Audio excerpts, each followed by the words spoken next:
அஸ்ஸலாமு அலைக்கும் வரஹ்மத்துல்லாஹி வபரகாத்துஹு. அன்பிற்குரிய சகோதர சகோதரிகளே, நீங்களும் ஆலிம்களாகலாம் என்கிற பாடத்தில் வியாழக்கிழமை தோறும் புகாரி என்கிற நூலின் அதனுடைய தமிழாக்கத்தையும் தேவைப்படும் இடங்களில் விளக்கத்தையும் பார்த்துவதற்கான அந்த பாடத்தில் நுழைஞ்சிருக்கிறோம். அதில் முதலாவது ஹதீஸை நம்ம துவக்கிட்டோம் சென்ற வாரம். அங்கேருந்து முதலாவது ஹதீஸ்லேருந்து போகிறோம். என்ன வருது? முதலாவது ஹதீஸ் என்ன?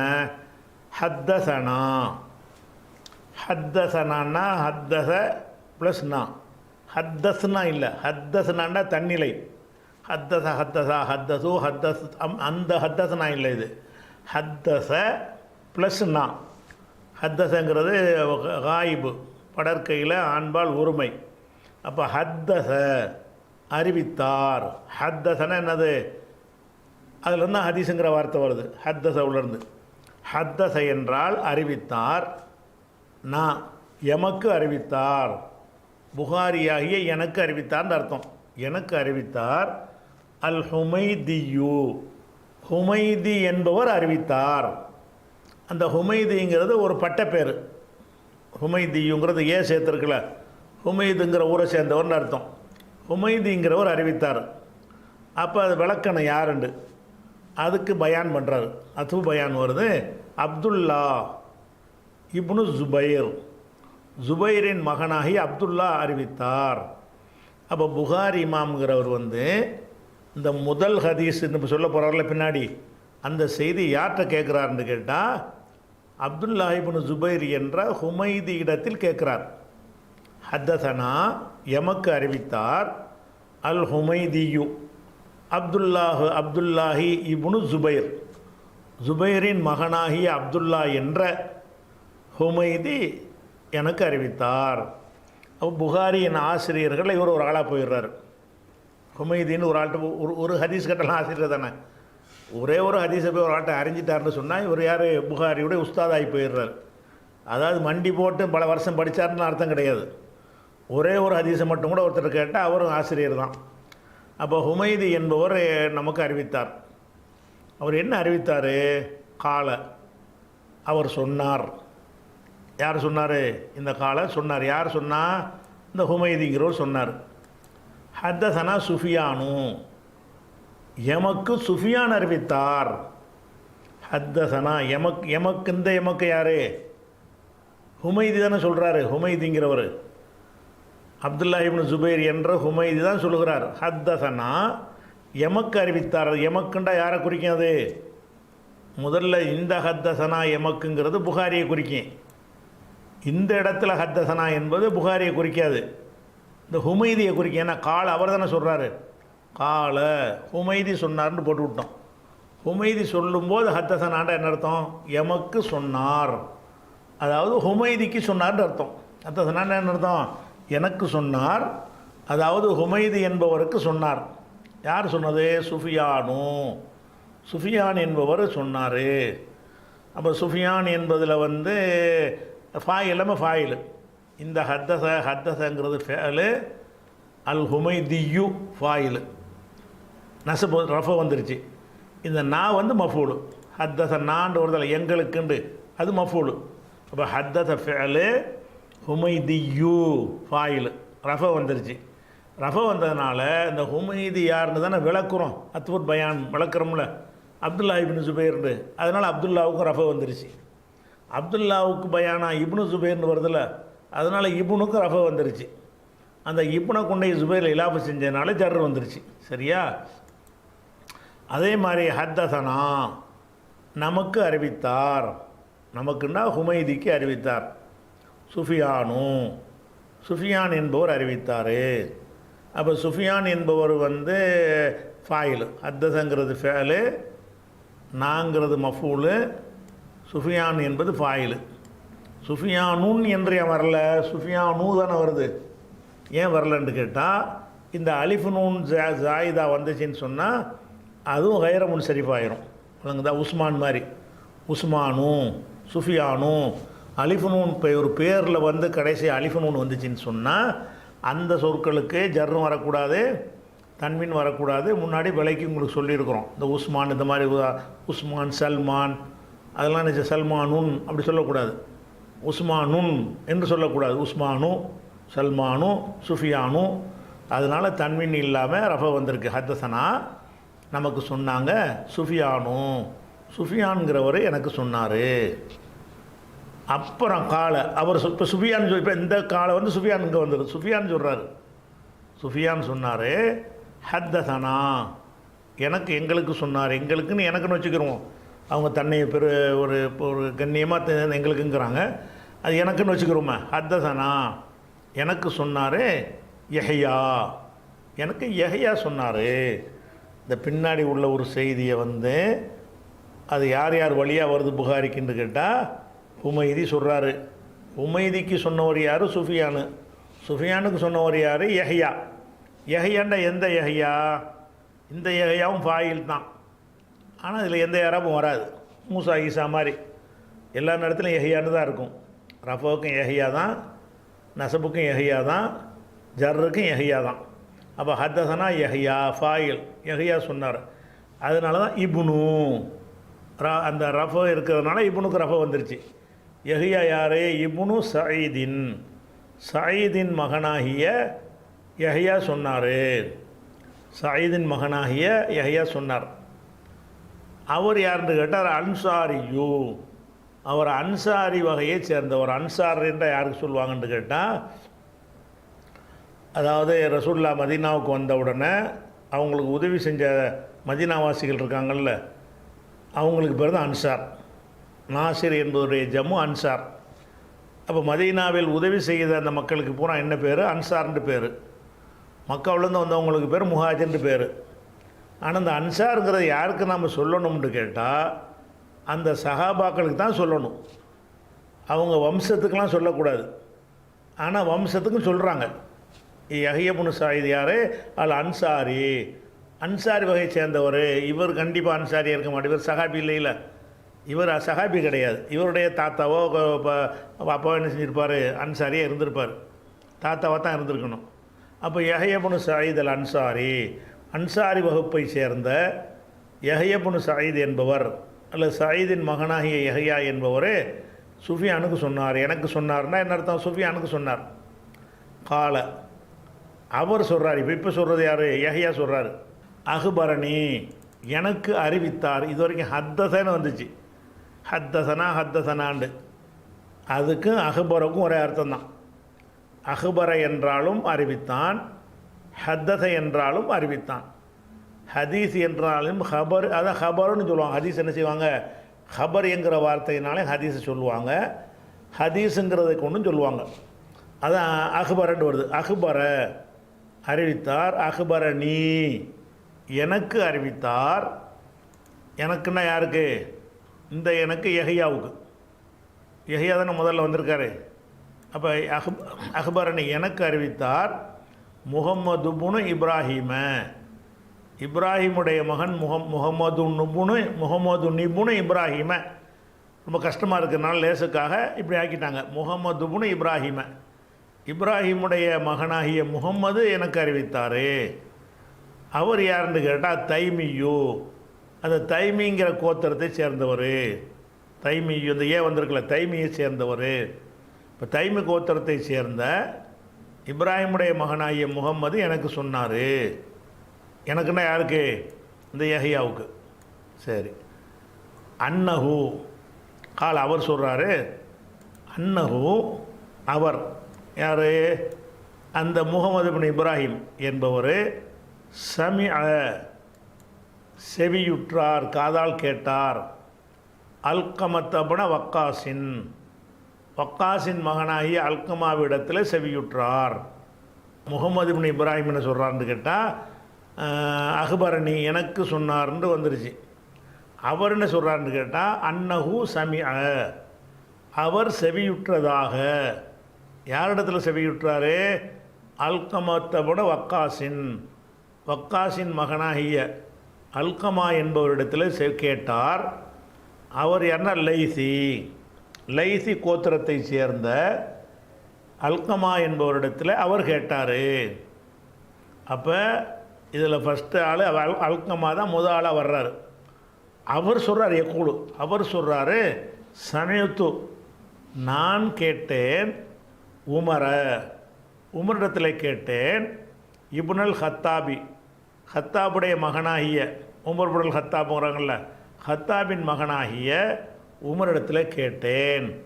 அப்படி ஒரு சஹாபி பேர சொன்னால் ஒரு துவா, ரலியல்லாஹு அன்ஹு, அவரை அல்லாஹ் புரிஞ்சு கொள்வானாக, ஒரு சஹாபி பேரை போட்டதுக்காக வேண்டி ஒரு துவா போட்டுக்கிட்டாங்க, ரலியல்லாஹு அன்ஹு. அப்போ சமயத்து, நான் செவியுற்றேன் உமர் இப்னுல் ஹத்தாபி, ஹத்தாபின் மகனாகிய உமரிடத்தில் செவியுற்றேன், அலல் மிம்பரி, மெம்பரில் இருந்து அவர் பேசுகிறார். உமர் வந்து மெம்பர், அவர் தானே ஜனாதிபதியாக இருக்கும்போது மெம்பரில் ஏறி மக்களுக்கு பயான் பண்ணுவார். அந்த பயானில் சொன்னதை தான் நான் கேட்டேன். சமயத்து, நான் கேட்டேன் உமர் இப்னுல் ஹத்தாபி, உமர் இப்னுல் ஹத்தாபிடத்தில் கேட்டேன். கேட்டேன்னா காதில் கேட்டேன், கையில் சமியன்ற வருதில் காதால் செவியுற்றேன். அலல் மின்பரி, மெம்பரின் மீது அவர் பேசியதை செவியுற்றேன். அவர் என்ன சொன்னார்? உமரே கால, அவர் சொன்னார், சமயத்து ரசூலுல்லாஹி ஸல்லல்லாஹு அலைஹி வஸல்லம் யக்கூலு, ரசூல் ஸல்லல்லாஹு அலைஹி வஸல்லம் கூறுவதை நான் கேட்டேன். சமயத்து, நான் கேட்டேன் ரசூலுல்லாஹி ஸல்லல்லாஹு அலைஹி வஸல்லம் அவர்களை யக்கூலு, அவர்கள் சொல்லும்போது சொல்லும் நிலையில் நான் கேட்டேன். என்ன சொன்னாங்க ரசூல்லா? இதுதான் ஹதீஸை. இது வரைக்கும் வந்ததெல்லாம் வந்து சனது, இது வரைக்கும் வந்ததெல்லாம் லிஸ்ட்டு, பெயர் லிஸ்ட்டுகள். ரசூல்லா சொன்ன மெசேஜ் எதுன, இதுக்கு பேர் மத்தன் என்று சொல்வார்கள். ஒரு ஹதீஸில் சனதும் இருக்கும் மத்தனும் இருக்கும். மத்தன் என்று சொன்னால் அந்த கண்டென்ட் இருக்குல்ல, அந்த செய்தி, அந்த செய்திக்கு பேர் மத்தன். இன்னார் சொன்னார் வரும்ல, அதுக்கு பேர் சனது. இது வரைக்கும் வந்தது அந்த லிஸ்ட்டு தான் வந்துச்சு. ரசூல்லா என்ன சொன்னாங்க? இன்னமல் அமாலு பின்னியாத்தி, அமால் என்றால், அமல் என்கிற வார்த்தைக்கு ஜம்மு அமால், அமல்னா செயல், அமாலுன் செயல்கள், அல் வந்ததுனால தன்வின் இல்லை, அல் அமாலு செயல்கள், பின் நீயாத்தி, நீயத்துன்ற எண்ணம், அதுக்கு ஜம்மு நீயாத்து. நீயத்து என்றால் எண்ணம், நீயாத்து என்றால் எண்ணங்கள். பின் நீயாத்தி எண்ணங்களை கொண்டே, செயல்கள் எண்ணங்களை கொண்டேன்னு அர்த்தம். அமால்னா செயல்கள், பின்னியாத்துனா எண்ணங்களை கொண்டே. அப்போ இந்த இன்னமாவுக்கு என்ன அர்த்தம்னு கேட்டால், இன்னமாங்கிற வார்த்தை வந்துச்சின்னு சொன்னால், இந்த ரெண்டாவது வார்த்தை வருதில்ல மின்னியாத்துன்னு, இதில் தான் இன்னமாவுக்கு அர்த்தம் செய்யணும். அதாவது அது இது தான், அது தான், இந்த தான் அர்த்தம் செய்கிறோம்ல. அப்போ இன்னமா இலாஹுக்கும், உங்களுடைய இறைவன், இலாகுன் வாஹிதுன், ஒரு இலாகு தான், ஒருவன் தான். அந்த தான் அர்த்தம் செய்கிறோம்ல, அந்த தான் என்று வரையறுத்து சொல்வதற்கு இன்னமாங்கிற வார்த்தையை போடுவாங்க. இதுக்கு ஹஸ்ர் என்று அரபியில் சொல்லுவாங்க. அப்போ இன்னமாவுக்கு என்ன செய்யக்கூடாது? இந்த இடத்துல அர்த்தம் செய்யணும். இன்னம செயல்கள் தான் அர்த்தம் செய்யக்கூடாது.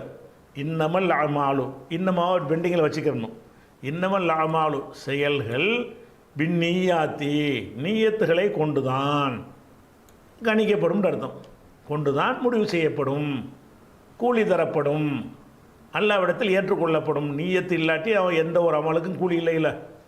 ஒரு தொழுவுறான், எக்ஸசைஸ் பண்ணுறான் நினச்சி தொழுதா கூலி கிடைக்குமா? தொழுவுறோன்னு நினச்சி தொழுதா கூலி கிடைக்கும். அப்போ செயலுக்கு கூலி கிடைக்கிறாருன்னா அந்த செயலில் என்ன இருக்கணும்? என்ன முக்கியமாக இருக்கணும். அப்போ இன்னமல் அமாலு அமல்கள், பின் நீயாத்தி எண்ணங்களை கொண்டு தான். அந்த தான்கிறது இன்னமாவுக்கு அர்த்தம். ஆமாண்டா செயல்கள், நீயாத்தி என்றால் எண்ணங்கள், பின் நீயாத்தி என்றால் எண்ணங்களை கொண்டு, இன்னமாவுக்கு அந்த தான்கிற அர்த்தத்தை இங்கே கொண்டாந்து வைக்கணும். இன்னமல் அமாலு பின் நீயாத், அமல்கள் எண்ணங்களை கொண்டு தான். அது முடிக்கலை, நம்ம விலை விட்டாச்சு. எண்ணங்களை கொண்டு தான் கணக்கிடப்படும், மதிப்பிடப்படும், இறைவன்கிட்ட ஏற்கப்படும், எண்ணங்களை கொண்டு தான் அப்படின்னு சொல்லி வந்துடுது. அதுக்கு அடுத்தது ஓ இன்னமா, இந்த இன்னமாவுக்கும் கடைசியாக தான் அர்த்தம் செய்யணும். ஓ இன்னமா அப்படி வச்சுக்கிறங்க பெண்டிங்கில். லிக்குள்ளி இம்ரியின், இம்ர உண்டா மனிதன், இம்ரின்னா அதே தான் குள்ளு இலாஃப செஞ்சுருக்கு. லிக்குள்ளி இம்ரியின் ஒவ்வொரு மனிதனுக்கும், மா நவா, நவாண்டா நினைத்தான். நவா என்பதனுடைய மஸ்தர் தான் நீயத்துங்கிறது. நவா என்பி நீயத்துன்னு சொல்லுவாங்க. அப்போ நவாண்டா நினைத்தான். மானவா, இந்த மாங்கிறது வந்து மௌசூலுடைய மானவாண்டா அல்லது நவா, எதை நினைத்தானோ அல்லது நவாஹு, எதை நினைத்தானோ அதுதான் ஒவ்வொரு மனுஷனுக்கும் உண்டு. லிக்குள்ளி இம்ரையின், ஒவ்வொரு மனுஷனுக்கும் உண்டு. மானவா, அவன் நினைத்தது, நினைத்தானே அந்த ஒன்று. நினைத்தன அவன் நினைத்தானே அந்த ஒன்று. இந்த இடத்துல இந்த இன்னமாவுக்கு அர்த்தம் செய்யுங்க. அவன் நினைத்தது தான் மானவான் என்ன அர்த்தம்? எதை நினைத்தானோ அந்த ஒன்று தான் ஒவ்வொரு மனிதனுக்கும் உண்டு. அவன் நினைச்சதான் கிடைக்கும். ஓ இன்னமாலி குள்ளி இம்ரியின், ஒவ்வொரு மனுஷனுக்கும், இன்னமாவுக்கு அர்த்தம் அப்புறமேலே செய்யணும். ஓ இன்னமாலி குள்ளி இம்ரியின், ஒவ்வொரு மனுஷனுக்கும், மானவா, அவன் நினைத்தது தான். இங்கே மூணு தாண்டு போடுங்க. அவன் நினைத்தது தான் கிடைக்கும், உண்டு வச்சுக்கணும். இதை வந்து ரசூல்லா சொன்னாங்க. இதை சொல்லிவிட்டு மேலும் விளக்குறாங்க. ஃபமன் காணத்து ஹிஜ்ரத்து, ஃபமன்டா மண்கிறது மௌசூலு. ஃபமன் காணத்து ஹிஜ்ரத்து, யாருடைய ஹிஜ்ரத்து ஆகிவிட்டதோ, இலா துன்யன், இலா துன்யா, உலகத்தை நோக்கி ஆகிவிட்டதோ. ஃபமன் காணத்து ஹிஜ்ரத்துஹு, ஒருவனுடைய ஹிஜ்ரத் ஆகிவிட்டதோ, இந்த மண் வருதில்ல அதனால் ஆகிவிட்டதோ, இலா துன்யா, துன்யாவை நோக்கி ஆகிவிட்டதோ, யுசீபுஹா, ஹாண்டா அது துன்யா, அதை பெற்றுக்கொள்வான். அசாபன்னா அடைந்தான், யுசீபு என்றால் அடைவான், பெறுவான். யுசீபுஹா, அதை பெற்றுக்கொள்வான். ஹிஜ்ரத் செஞ்சு போகிறான். ஹிஜ்ரத் செஞ்சு எதுக்கு போகணும்? ஹிஜ்ரத்துனா என்ன? சொந்த ஊரில் சொத்து பத்தெல்லாம் விட்டுப்புட்டு, சொந்த பந்தங்கள்லாம் விட்டுப்புட்டு, இது மார்க்கத்தை இப்போ இந்த ஊரில் இருந்தால் கடைப்பிடிக்க இயலாது, நம்மளை சாவடிச்சு விடுவாங்க, நம்ம கொள்கையில் நிறுத்து போக செஞ்சுருவாங்க, எங்கிட்டாவது ஓடிடுவோம் அப்படின்னு கொள்கைக்காக செய்கிற பயணத்துக்கு பிறகு தான் ஹிஜ்ரத்து. இப்படி போகும்போது இந்த கொள்கைக்கீண்டு போனால் தான் அல்லாட்ட கூலி கிடைக்கும். வேறு எப்படி வர்றது? இந்த மக்காவில் இருந்து விட மதீனாவுக்கு போனோம்னு சொன்னால் கொஞ்சம் நல்ல வேலை வாய்ப்பு கிடைக்கும், அங்கே போனால் கொஞ்சம் ஜாலியாக இருக்கலாம், வசதியாக இருக்கலாம். அப்படி துன்யாதான் ஹிஜ்ரத்து போனார்னா அதுதான் கிடைக்கும். அல்லாட்ட ஹிஜ்ரத்துக்கு கூலி கிடைக்காது. ஃபமன் காணத்து ஹிஜ்ரத்துஹு, யாருடைய ஹிஜ்ரத்து ஆகிவிட்டதோ, இலா துன்யன், துன்யாவை நோக்கி ஆகிவிட்டதோ, யுசீபுஹா, அதை அவன் பெறுவான். அங்கே ஒன்றும் கிடைக்காது அர்த்தம். நீயத்தில் இல்லை. உன் நீயத்து என்ன? ஹிஜ்ரத்துக்கு நீயத்து என்ன வேணும்? இதன் கூலி அல்லாட்ட எதிர்பார்க்கணும். அப்போ அங்கே கிடைக்கும். நீ எதுக்கு ஹிஜ்ரத்து? நீங்கள் வந்த துன்யாவுக்கு தானே வந்த. மக்காவை விட மதீனா நல்லா செழிப்பாக இருக்கும், பேரிச்சம் தோட்டங்கள்லாம் நிறைய இருக்கிறது, அங்கே போனால் வாழ்வாதாரத்துக்கு சிறப்பாக இருக்கும்னு ஒருத்தன் புறப்பட்டு வந்தான்னு சொன்னால் அவனுக்கு அதுதான் கிடைக்கும். எது கிடைக்காது? ஹிஜ்ரத்து கூலி கிடைக்காது. அவ் இலா இம்ராத்தின், இளம்ராத்தின், அல்லது யாருடைய ஹிஜ்ரத்து வந்து ஒரு பெண்ணை நோக்கியதாக இருக்கிறதோ, அவங்கிறது அத்துஃபு. இந்த துன்யாவில் அத்துஃபு, துன்யாவில் அத்துஃபுன்னு எப்படி வந்துடும்? ஒமன் காணத்து ஹிஜ்ரத், இதை சேர்த்துக்கணும். ஒமன் காணத்து ஹிஜ்ரத்துஹு, யாருடைய ஹிஜ்ரத் ஆகிவிட்டதோ, இளம்ராத்தின், இடத்துல எனக்கு இறங்கிடணும். இளம்ராத்தின், ஒரு பெண்ணை, இந்த இலாவை அந்த இலாவுக்கு அத்துஃபு. இது இலா துன்யான்னு இருந்துச்சுல, அந்த இடத்துல இதை கொண்டு வச்சுருங்க. ஃபமன் காணத்து ஹிஜ்ரத்துஹு, யாருடைய ஹிஜ்ரத் ஆகிவிட்டதோ, இளம்ராத்தின், ஒரு பெண்ணை நோக்கியதாக ஆகிவிட்டதோ, என்கிஹுஹா, அவளை கல்யாணம் செய்து கொள்வான், அவளை திருமணம் செய்து கொள்வான். அப்போ மக்காவிலேருந்து ஹிஜ்ரத் பண்ணி போகிறான். போனால் என்ன நினச்சிட்டு போகிறான்? மதீனாவில் நல்ல அழகான பெண்கள்லாம் இருக்கிறாங்க, மக்கா உள்ள பெண்களை விட அவங்க நல்லா இருப்பாங்க, அங்கே போய் நல்ல ஒரு பெண்ணை கல்யாணம் பண்ணலாம் அப்படிங்கிறதுக்கு ஹிஜ்ரத் பண்ணி வந்தான்னு சொன்னால் அதான் கிடைக்கும். என்கிஹுஹா, அவளை கல்யாணம் செய்து கொள்வான். ஆனால் எது கிடைக்காது? அவன் நீயத்து ஹிஜ்ரத்து இல்லையே. ஹிஜ்ரத்து வந்து ஆகிரத்தில் கூலி தீனை காப்பாற்றிக்கணுங்கிறதுக்கு வரலையே. இந்த பெண்ணுக்குத்தான் இங்கே போனால் அந்த நோக்கமே அதுவும் அவனுக்கு இருக்கிறது. அதுக்காண்டி போய் கல்யாணம் பண்ணக்கூடாதுன்னு இல்லை, வந்தான் ஒரு கல்யாணம் பண்ண, அது ஒரு விஷயம். அங்கே புறப்படும் போதே எப்படி புறப்படக்கூடாது? இங்கேருந்து போகிறோம், இந்த ஊரில் நல்ல பொம்பளைகள் அழகாக இல்லை, அங்கே போனால் நம்ம அழகான பெண்கள் இருப்பாங்க, அவங்கள கல்யாணம் பண்ணலாம் அப்படின்ட்டு பொருத்தம் போனான்னு சொன்னால் அந்த பயணத்துக்கு கூலி கிடைக்குமான்னா கிடைக்காது. என்ன கிடைக்கும்? அந்த பெண்ணை கல்யாணம் பண்ணிக்கிறோம். அவு இளம்ராத்தின், ஒரு பெண்ணை நோக்கியதாக இருக்குமையானால், என்கிஹுஹா, அவளை மணந்து கொள்வான். எனவே ஃபஹிஜ்ரத்துஹு, ஒருவனுடைய அவனுடைய ஹிஜ்ரத் என்பது இலாமா ஹாஜர இலைஹி, எதை நோக்கி ஹிஜ்ரத் செய்தானோ அதுவாகவே இருக்கும். இப்போ ஹிஜ்ரத்து, அவனுடைய ஹிஜ்ரத்து வந்து இலாமா, ஒன்றை நோக்கியதாக இருக்கும். ஹாஜர இலைஹி, எதை நோக்கி ஹிஜ்ரத் செய்தானோ அந்த ஒன்றை நோக்கியதாகவே அமையும். அவனுடைய ஹிஜ்ரத்துக்கு வந்து அதான் கிடைக்கும்னு சொல்லி ரசூலுல்லாஹ் சொன்னாங்க. இதை வந்து இதில் விஷயம் என்ன கவனிக்கணும்னு கேட்டால், இப்படி ரசூலுல்லாஹ் சொன்னாங்கங்கிற இதுக்கு பேர் மத்தன். இதுதான் ஹதீஸ். இதில் உள்ள ஹதீஸ் எது? இன்னமல் ஆமாலிருந்து தான் ஹதீஸ் ஆரம்பிக்குது. இந்த செய்தியை இது நம்ம புகாரி காலத்தில், அவர் ரசூலுல்லாஹ் காலத்தில் வாழ்ந்தவரா? ரசூலுல்லாஹ் சொன்னது அப்படி அவருக்கு இப்படி தெரியும்? புத்தகங்கள் எழுதப்படலையா? போகலாம், குரானை மட்டும் தான் எழுத சொன்னாங்க. ஹதீஸுகள்லாம் செவி வழியாக தானே இருந்துச்சு. அப்போ செவி புஸ்தகமாக இருந்துச்சுன்னு வைங்களேன், குரானுக்கு வந்து அறிவிப்பாடெலாம் காட்ட தேவையில்லை. குரானில் இருக்குன்னா இந்த குரானில் இருக்குன்ட்டு போயிடுவோம். ஹதீஸுக்கும் அறிவிப்பாளர் இப்போ காட்ட தேவையில்லை நம்ம காலத்தில். ஏன்னு கேட்டால் அந்த எழுத்தில் கொண்டு வந்துட்டாங்க. புகாரியோட அவர் காலத்தில் அவர் எப்படி சொல்லுவார்? ரசூலுல்லாஹ் சொன்னால் உனக்கு எப்படி போய் தெரியும் அப்படின்னு கேட்பாங்களா இல்லையா? அதனால் என்ன செய்கிறாருன்னு கேட்டால், தனக்கு இது எப்படி கிடைத்தது என்று கேட்டால், இந்த செய்தியை ரசூலுல்லாஹ் வந்து உமர் இல்லான்னு என்ன செய்கிறாங்கன்னா, மெம்பரில் இருந்து ஒரு நாள் பயானில் சொல்கிறாங்க. சரி, மெம்பரில் உமர் சொன்னார். உமர் சொன்ன உனக்கு எப்படி தெரியும்? உமர் சொல்லும்போது அல்கமாங்கிறவர் அந்த சபையிலேருந்து கேள்வி அந்த அந்த ஜும்மாவுக்கு போயிருக்கார். அல்கமாங்கிறவர் காதால் கேட்டார். சரி, அல்கமா உங்கள் காலத்தில் இல்லை, அல்கமா சொன்ன உங்களுக்கு எப்படி தெரியும்? அல்கமா யார்கிட்ட இதை சொன்னார்ன்னு கேட்டால், முகமது பின் இப்ராஹிம்கிட்ட சொல்கிறார். ஒவ்வொரு என்ன மேலே போய் பார்த்துட்டா முகமது இப்ராஹிம். சரி, முகமது பின் இப்ராஹிம் சொன்னால் உனக்கு எப்படி தெரியும், புகாரிக்கு எப்படி தெரியும்னு கேட்டால், இந்த முகமது பின் இப்ராஹிம் என்பவர் யஹ்யா இப்னு சயீத் அல் அன்சாரிட்ட போய் சொல்கிறார்.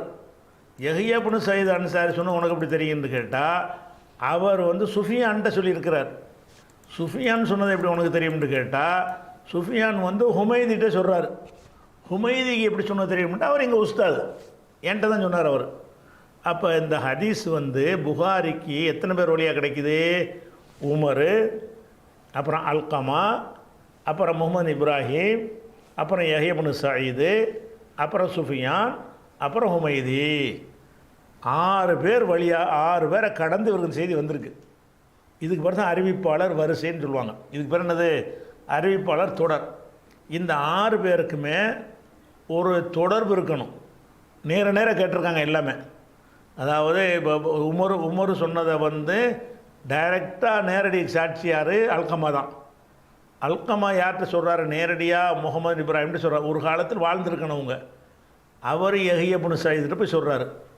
அவர் போய் சுஃபியான்கிட்ட சொல்கிறாரு. சுஃபியான்கிறவர் அப்துல்லா இப்னு ஜுபைர், அதாவது ஹுமைதிட்ட சொல்கிறார். ஹுமைதியை போய் சந்தித்து இந்த மெசேஜை புகாரி பெறுகிறார். பெற்று என்ன செய்கிறாருன்னா, ஹதீஸை மட்டும் அவர் பதிவு செய்யாமல் ஹுமைதி சொல்லும்போது கேட்பார். ஹுமைதி இந்த ஹதீஸை அறிவிப்பார்ல, ஹுமைதிட்ட உங்களுக்கு யார் சொன்னா இதை? எனக்கு சுஃபியான் சொன்னார். சரி, சுஃபியான் யார் சொன்னால்? அவருக்கு யஹ்யா இப்னு சயீத் அன்சாரி சொன்னார். அவருக்கு யார் சொன்னால்? முகமது பின் இப்ராஹிம் தைமி சொன்னார். அவருக்கு யார் சொன்னால்? அல்கமா பின் வக்காஸ் சொன்னார். அவருக்கு யார் சொன்னால்? உமர் சொன்னாங்க. உமர் ரசூலுல்லாஹ் நேராக கேட்டவர். இப்படிங்கிறதுக்குல இப்படித்தான் ஹதீஸ் இவ்வளவு மொழிபெயர்ப்பில் இருக்குமான்னு பாருங்கள். புகாரில் புகாரி தமிழாக்கத்தை பார்த்தீங்கன்னு கேட்டால் உமரோடு நின்றுவாங்க. இது ரசூலுல்லாஹ் சொன்னாங்க, அறிவிப்போர் உமர். உமர் வந்து புகார்ட்டு வந்து அறிவித்தாரா? இல்லை. இவ்வளோ அறிவிப்பாளர் இருப்பாங்க. இதை போய் தமிழில் நம்ம கொடுத்தோம்னா மக்களுக்கு ஒரு ட்ரை ஆகி போயிடும். அதனால் வந்து செய்தியை மட்டும் கொடுத்துருவோம். அரபியில் முழுசாக அப்படி போட்டிருப்பாங்க. அர்த்தம் செய்யும்போது மற்றனுக்கு மட்டும் தான் செய்வாங்க, சனதுக்கு செய்ய மாட்டாங்க. சரியா? அப்போ இது இந்த முதலாவது ஹதீஸ் எடுத்துக்கிட்டிங்கன்னா, இப்போ நம்ம பல விஷயங்களை அறிஞ்சிக்கிறோம். என்னென்னு கேட்டால், அந்த ஹதீஸை தொகுத்தல் என்பது வந்து இந்த வந்து லிஸ்ட் வந்துச்சுல்ல, எல்லா ஹதீஸுக்கும் இந்த லிஸ்ட்டாக இருந்தால் ஈஸியாக மனப்பாடம் பண்ணி போடலாம். ஒவ்வொரு ஹதீஸுக்கும் ஒவ்வொரு லிஸ்ட்டு வரும். விளங்குதா? எல்லாத்தையும் ஒரே ஆள் தெரிஞ்சிருக்க மாட்டார்ல.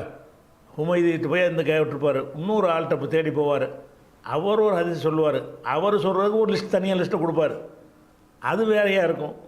இப்படின்னா ஒரு 5 ஹதீஸ் மனப்பாடம் பண்ண முடியுமா நமக்கு? இப்போ இன்றைக்கி நவீன காலத்தில் வந்து முடியாது.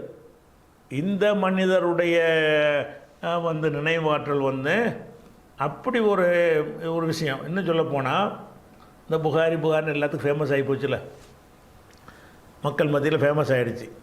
எவ்வளவோ அறிஞர்கள்லாம் வந்தாங்க. இவர் ஏன் ஃபேமஸ் ஆணுச்சு என்று கேட்டால், அவர் வாழ்ந்த காலத்திலேயே அவர் தன்னுடைய அந்த நினைவாற்றலை பல சோதனைகளை நிரூபித்து காட்டியவர். அதனால் அவருடைய புகழ் அப்படி எல்லா பக்கமும் பரவினது காரணம் என்ன? புகாரி இந்த ஒரு கித்தாபுக்கு இவ்வளோ பெரிய முக்கியத்துவம் கிடைச்சி என்று கேட்டால், இவர்கிட்ட என்ன செய்கிறாங்கன்னா, ஒரு 100 ஹதீஸை எடுத்துக்கிட்டு இவரை ஒரு டெஸ்ட்டு வைக்கிறாங்க. 100 ஹதீஸை எடுத்து வைத்துக்கொண்டு இவரை நம்ம சோதனை பண்ணி பார்க்கணும். இவர் அறிவிப்பாளர்னு சொல்கிறாரு, உம்புட்லையும் இவர் சரியான ஆள் தானா அப்படின்னு பார்க்குறதுக்காக என்ன செய்கிறாங்கன்னு கேட்டால், அதாவது பகதாதுக்கு வர்றார். பகதாதுங்கிற நகரத்துக்கு புகாரி வர்ற ஊராக உலகம் பூரா சுற்றினாள் இவர். ரஷ்யா எங்கே இருக்குது, புகாரா எங்கே இருக்குது, பகதாது எங்கே இருக்குது, எல்லா பகுதிகளுக்கும் போய் அங்கே ஏதாவது ஒரு ஹதீஸு கிடைச்சான்னு தேடி தொகுக்கிறார். ஆட்கள் பேரோடு தொகுக்கிறார். அப்படி பகதாதுக்கு வந்த உடனே இவரை பற்றி நம்ம ஒரு டெஸ்ட்டு பண்ணணும்னு என்ன செய்கிறாங்கன்னு கேட்டால், ஒரு 100 ஹதீஸை எடுத்துக்கிறாங்க. 100 ஹதீஸை எடுத்துக்கிட்டு, எப்படி 100 ஹதீஸு, அறிவிப்பாளர் லிஸ்ட்டோடு 100 ஹதீஸ் எடுத்துக்கிட்டாங்க. எடுத்துக்கொண்டு ஒரு 10 பேரை செலக்ட் பண்ணுறாங்க. 10 பேர்கிட்ட ஒவ்வொரு ஆள்கிட்ட 10 ஹதீஸை கொடுத்துட்றாங்க. 100 ஹதீஸை எடுத்துக்கொண்டு ஒவ்வொரு ஆளுக்கும் 10 ஹதீஸை கொடுத்து அவங்கள என்ன செய்கிறாங்கன்னா, அந்த 10 ஹதீஸையும் ஏருக்கு மாறாக மாற்றி என்ன செய்கிறாங்க, அவங்க எழுதி வச்சு இவர்கிட்ட டெஸ்ட் பண்ணணுன்னு வைக்கிறாங்க. இந்த இன்னமல்லாமல் பின்னியார் இந்த ஹதீஸ் உதாரணமாக போட்டு இந்த அறிவிப்பாளர் தூக்கிவிட்டு வேறு ஹதீஸோட அறிவிப்பாளர் அப்படி அங்கே வச்சிடுறது. இப்படி என்ன செய்கிறாங்கன்னு கேட்டால், ஒரு 100 பேருமே 100 ஹதீஸையும் என்ன செய்கிறாங்கன்னு கேட்டால், ஒரு ஹதீஸோட அறிவிப்பாளரை இதில் தூக்கி போடுறாங்க, இதனுடைய அறிவிப்பாளரை அதில் கொண்டே போடுறாங்க. இந்த அறிவிப்பாளருடைய வரிசையே மாற்றி போட்டு என்ன செய்கிறாங்க, இப்படி பண்ணுறாங்க. இப்படி பண்ணி என்ன செய்கிறாங்கன்னு கேட்டால், 100 பேருமே கேள்வி கேட்குறாங்க. ஒரு ஹதீஸை வாசிக்கிறாங்க. இந்த ஹதீஸு உங்களுக்கு தெரியுமா என்று கேட்டோன்னே, இப்படி ஒரு ஹதீஸ் எனக்கு தெரியாது. என்ன மாற்றியில் கேட்குறாங்க, இப்படி ஒரு ஹதீஸ் எனக்கு தெரியாது அப்படிங்கிறார். இப்படியே 100 பேரை சொன்னும்போது 100மே அவங்க மாற்றி தானே சொல்கிறாங்க. 100மே சரியில்லைன்னு எனக்கு தெரியாதுன்றார். தெரியாதுன்னொன்னே என்ன முழிக்கிறாங்க மக்கள். இவங்க சோதனை பண்ணுற ஆளுக்கு தான் தெரியும் இது ஹதீஸ் இல்லை, நம்ம குழப்பியிருக்கோம்ண்டு. வெகுஜன மக்கள் என்ன செய்வாங்க, என்னடா 100 ஹதீஸ் கேட்குறாங்க, ஒன்றும் இவருக்கு தெரியாமல் இருக்குது அப்படி தான் நினைப்பாங்க. அது 100 கேள்வி கேட்டு முடித்தோடனே ஒருத்தரையாக கூப்பிடுங்க, வா நீ ஒரு ஹதீஸ் சொன்னீல, அந்த ஹதீஸில் அந்த மத்தன் ஒன்று சொன்னீல, அந்த செய்திக்கு நீ சொன்ன அறிவிப்பாளர் கிடையாது, அதனுடைய அறிவிப்பாளர் இது தான் சொல்லி லிஸ்ட்டு சொல்கிறார். அவர் தப்பாக ஒரு அறிவிப்பாளர் பட்டியலில் போட்டிருக்காரு. இன்னமல் அமால் பின்னியாத்துன்னு சொல்லிட்டு ஆட்கள் பேரப்புறம் மாற்றி விட்டார். இவர் எல்லாத்தையும் முடிஞ்சவொன்னு என்ன செய்கிறார், 10 பேரையும் ஒருத்தரையாக கூப்பிட்டு அந்த சபையில் வைத்து, நீ முதலாவதாக ஹதீஸை சொன்னாய், அதனுடைய அறிவிப்பாளர் என்று இப்படி ஒரு லிஸ்ட்டை போட்டாய், அந்த லிஸ்ட்டில் உள்ள ஆட்களுக்கு இந்த அறிவு செய்திக்கு சம்பந்தம் கிடையாது, இந்த செய்திக்குரிய லிஸ்ட்டு யாருன்னு கேட்டால் இந்த 5 பேர் தான் அப்படின்ட்டு ஒவ்வொரு ஹதீஸ்லையும் இவங்க ஓல்ட்டி வச்சுருந்ததை மாற்றி கரெக்டானதை சொல்கிறார். இப்படி ஒரு சோதனை ஒரு சபையில் சோதிக்கப்பட்டதுனால தான் இவர் இந்த இவருடைய நினைவாற்றல் கரெக்டாக இருக்குது, துல்லியமாக வச்சுருக்காரு. சும்மா எதோ வாயில் விட்டு இவர் அடிக்கலை. ஒவ்வொரு விஷயத்தையும் என்ன செய்கிறாரு, 100 ஹதீஸையும் குழப்பி வச்சு 100ஐயும் அப்படி ஒரு ஹதீஸே கிடையாதுன்னு சொல்லிவிட்டு கரெக்டானதையும் சொல்கிறாரு இவர். அப்போ எப்படி ஒரு மெசேஜை மனப்பாடம் பண்ணுறவராக இருப்பார், பெரிய நுணுக்கமாக இருக்கார் என்று சொல்லி தான் இவருடைய ஒரு புகழ் ஓங்குது. இந்த நூலுடைய புகழ் அதனால தான் ஓங்குது. இவர் ஒரு கரெக்டாக தான் சொல்கிறார். ஒரு விஷயத்தை சொன்னார்னா தூக்கத்தில் பிக்கெட்டில் கரெக்டாக சொல்லிடுவார். நீங்கள் எந்த ஒரு ஹதீஸை எடுத்துகிட்டு இந்த பேரை மாற்றி வேறு பேரை போட்டு கட்டிங்கன்னு சொன்னால் இந்த ஹதீஸுக்கு இந்த பேர் வராது, கிடையாது, இப்படி தான் இந்த ஹதீஸு இப்படி என்ன செஞ்சார் அவர் சொல்லுவார். அல்ல அவர் சில பேருக்கு என்ன செய்வான், அப்படி அபரிமிதமான நினைவாற்றல் இவருக்கு கொடுத்தது. நினைவாற்றலில் ரொம்ப ரொம்ப ரொம்ப கூடுதலான நினைவாற்றல் உள்ளவராக இருந்தார். மற்ற ஹதீஸுகளை அறிஞர்களும் அப்படி இருந்தாலும் இவரோட கம்பேர் பண்ணும்போது அவர் குறைவு தான். அப்போ அந்த மாதிரியான ஒரு அடிப்படையில் தான் அவருக்கு ஒரு புகழ் மக்கள்கிட்ட வந்தது. அப்போ புகாரின்னு பேராகி போச்சுல, அது காரணம் என்னென்னு கேட்டால் அவருக்குடைய அபரிமிதமான அந்த நினைவாற்றல் தான் அது முக்கிய காரணம். இப்போ விஷயத்துக்கு வந்துடுவோம். இப்போ நம்ம முதலாவது ஒரு ஹதீஸை பார்த்துட்டோம். முதலாவது ஹதீஸில் என்ன வருதுன்னு கேட்டால் ஒரு செய்தி தான், எண்ணங்களை பொறுத்து தான் செயல்கள்ன்றது. அந்த செய்தி எத்தனை பேர் வழியானா ஒரு 7 பேர் வழியாக இவர் கிடைத்திருக்கிறது. இப்படி ஒரு ஹதீஸை நினைச்சிட்டாரு, பதிவு பண்ணிட்டாரா. இப்படி எல்லா ஹதீஸ்லையும் இப்படி பேர் வரும், எல்லா புக்குகளையும் இந்த மாதிரி தான் வரும். இதனுடைய தொடர்ச்சியை இன்ஷா அல்லாஹ் நம்ம என்ன செய்வோம், அடுத்த வாரம் கூட பார்ப்போம்.